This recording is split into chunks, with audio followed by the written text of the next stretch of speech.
Mike Tyson vient peut-être de disputer le dernier combat de sa carrière, et c'était celui de trop. Il a été battu assez facilement par Jake Paul, dans un duel qui ne restera pas dans les esprits.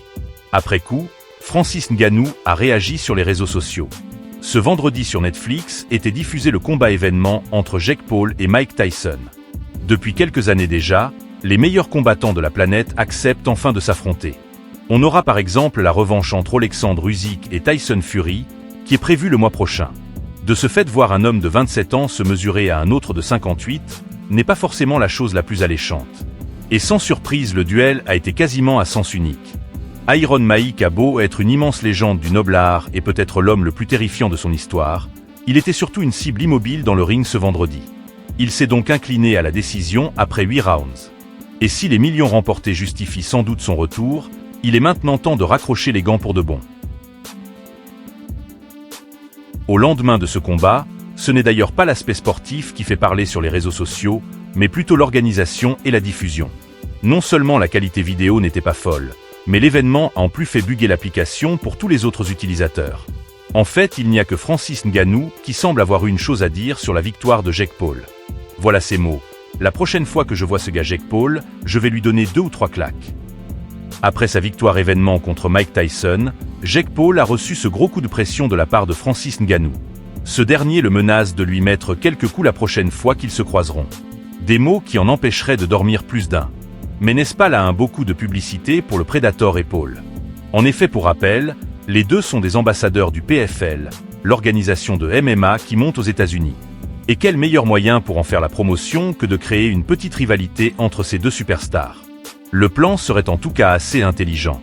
Difficile de savoir si Francis Ngannou était réellement énervé contre Jake Paul après sa victoire contre Mike Tyson, ou s'il s'amusait avec l'autre grand ambassadeur du PFL. Réponse dans les prochaines semaines.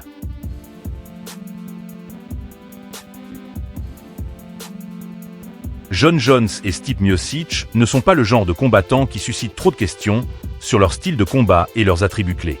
Il se peut que des questions se posent avant l'UFC 309 ce week-end, sur la façon dont Jones se positionne chez les poids lourds, mais aussi sur la capacité de Miocic à revenir en arrière.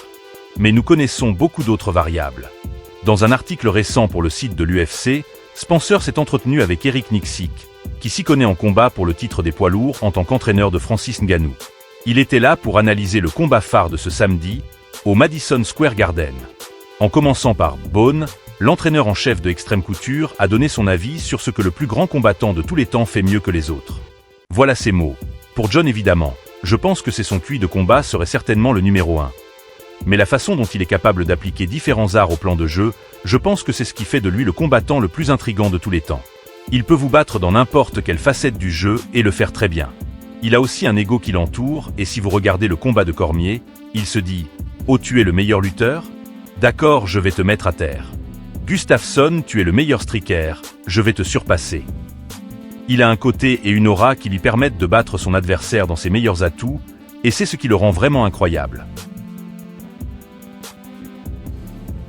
Nicksick a continué en ajoutant quel côté du jeu de Jones, selon lui, sera le plus important pour ce combat en particulier.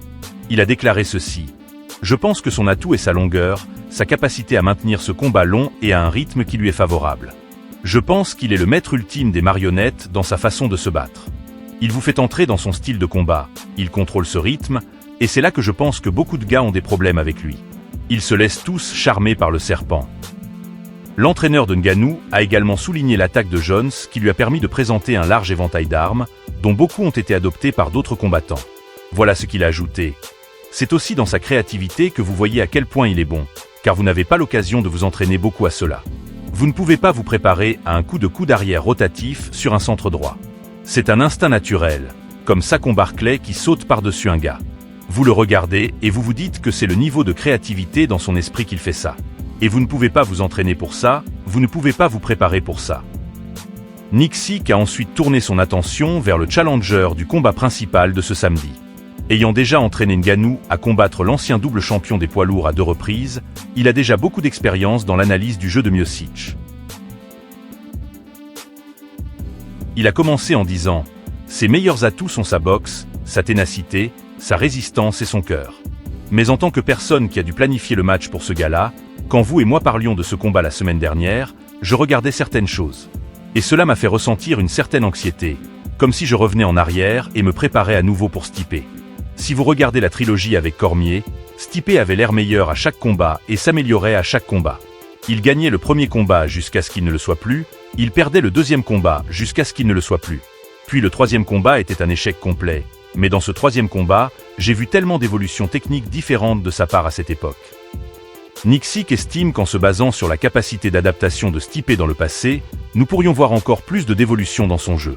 Notamment après avoir passé plus de 3 ans en dehors de l'octogone.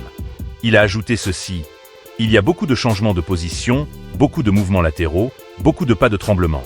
Des choses qui je pense sont plus adaptées aux combattants de poids léger, et il a mis ces choses en pratique et a beaucoup dérouté Cormier. Je pense donc que c'est aussi son évolution, et c'est une grande question. Comment a-t-il évolué ces 3 dernières années?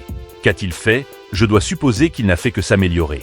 Avec le type de personnalité et de champion qu'il est, je dois supposer qu'il a travaillé, qu'il a fait de nouvelles choses.